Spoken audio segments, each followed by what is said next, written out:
Hi, we're going to continue on with Hollis Woods, pictures of Hollis Woods. We're starting with the fifth picture, the old man. I thought I was alone, sitting on the bottom step in the front of the house, drawing the old man, working with a flesh peach pencil. Quick sketches, one after the other, hat down over his eyes in the first, standing in front of the river in the next, sleeping in the hammock in the third. His beard and the way he leaned forward, listening. I was trying to capture what he looked like so I'd have it to take back with me, to remember. The screen door opened in back of me with that soft swishing noise, and the old man came out to look over my shoulder. "Oh, Hollis," he said, "where'd you learn to do that?" I shook my head. "Hollis?" I looked towards the river, green today, a willow hanging over the edge. He put his hand on my shoulder. "It's a gift," he said, "to draw things the way they are." I sat very still.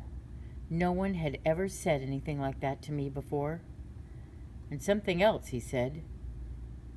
"You shine through in your drawings." I looked up at him, really looked at him. Not a quick glance that darted away so he couldn't see my eyes. "My name," I began as he folded himself down on the step next to me. "Hollis Woods is a real place." I shrugged a little. "Holliswood," I said, one word, I think. When the old man spoke, I jumped. "It's where they found you, as a baby?" "An hour old," I said in an I don't care voice. "No blanket, on a corner, somewhere." Didn't a baby deserve a blanket? And just the scrap of paper, "Call her Hollis Woods." One day I'd gone to see that place. I ran away from one of my houses, tan, green, brick. I circled Queens on the subway, off the subway, onto the Q2 bus, off the Q2 bus until I found the spot. It was winter, bleak, but the houses were pretty. I never did find the woods, though. I tried to picture it in the spring when I'd been born, with birds chirping and the sun shining. Now I saw Stephen come into view in the rowboat. "I play hooky," I told the old man. "Everyone says I'm tough. They say I'm trouble." The old man made a sound in the back of his throat. "Stephen's a great kid," I said. The old man looked surprised. I waited to hear if he would say anything, but Stephen banged the rowboat hard into the rocks along the bank. The old man made another sound. "Watch that, Stephen." "The kingfisher is on the branch downstream," Stephen called, so we went down to the boat and climbed in to go have a look. Chapter 5. The Time with Josie. "Over the river and through the woods," Josie sang one morning at breakfast. It was a late breakfast. We had stayed up most of the night watching an old black and white movie. "To Grandmother's house?" I asked, dropping a cornflake on the table in front of Henry's nose and jumping back as he raised one paw to warn me. Josie waggled her hand, her head still bent. She was carving my tree figure from a piece of oak, stripping the bark until the underneath showed pale and smooth. The head was there, still unformed, the nose just a slight sharp mark. Josie saw me looking at it. "A bit at a time," she said. "The face last, when I'm sure I know you well enough." I didn't say anything. Instead, I ran one finger over Henry's back. His eyes were closed and he was purring, and I figured he didn't know it was me. "Over the river," Josie began again, rocking in her chair with a pleased look on her face. Water, I thought, the ocean. We'd been there twice this week. It's odd to see the ocean near the end of November. I'd always thought of it as something to see in the summertime. I put the tea mugs in the sink, sprayed water over them, and waited, leaning against the counter as Josie took a cut in the side of the wood and gently blew the shavings away. She stood up then, ready to go, but instead, she stopped to peer out the window. "Someone's coming." I glanced out and saw the gray car pulling into her driveway. The mustard woman had come to check up on me. My own fault, I told myself, hanging around there today instead of going to school. It was that lingering cold note. I hadn't been able to resist it. "It's the wrong time," I sang to Josie. She smiled at me, singing too. "And the wrong place."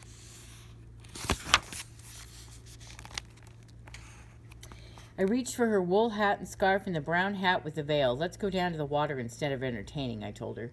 We slipped out the back door, moving as quietly as we could. It was a game. We passed through Josie's tree-figured garden, went through the woods, and diagonally across the street. It was a long walk in the cold, and we hadn't stopped for jackets, so we were both shivering by the time we felt the difference in the air, smelled the sharp, Swedish smell of the ocean. We climbed up onto the pier. The fishing boats were gone this late in the morning, and I knew some of them by now, and I could see the two smaller ones somewhere out near the horizon. I kept thinking of that gray car and trying to decide what to do. I bent down and picked up a shell. Its edges were crushed, but it had a beautiful color, almost like the sea itself with the sun shining on it.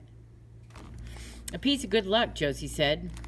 I slipped it into a pocket of my jeans and nodded. We needed luck.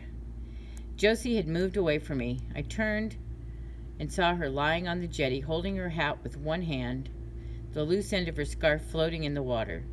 She wiggled herself down and down until I thought she'd go over, but then, at last, she reached into the mass of foam that settled around the stanchions, of the pier.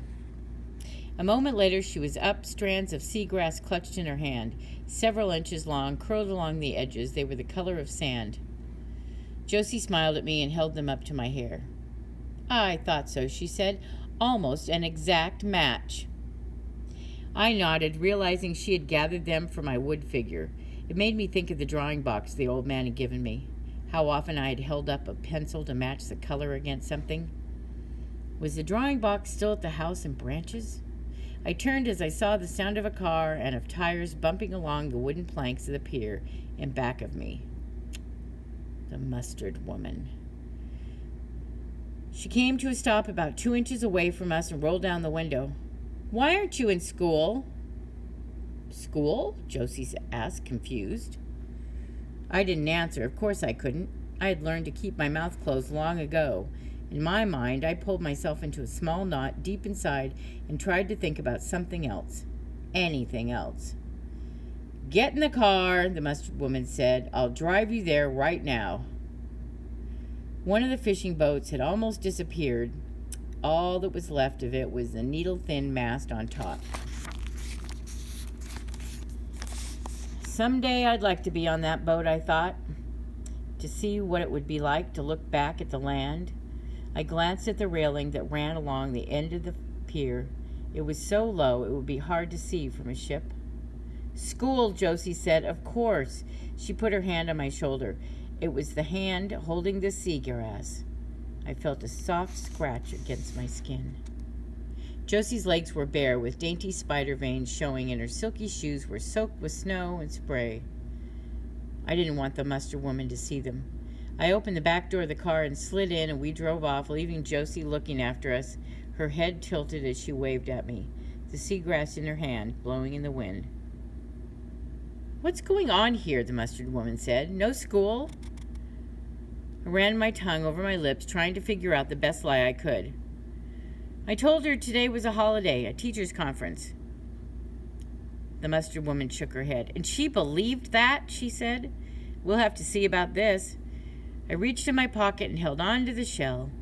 For the first time in my life, I thought I'd really have to go to school. I'd have to go if I wanted to stay at Josie's. And that brings us to Chapter 6, The Time with Josie. But we will stop here. Come back to it next week.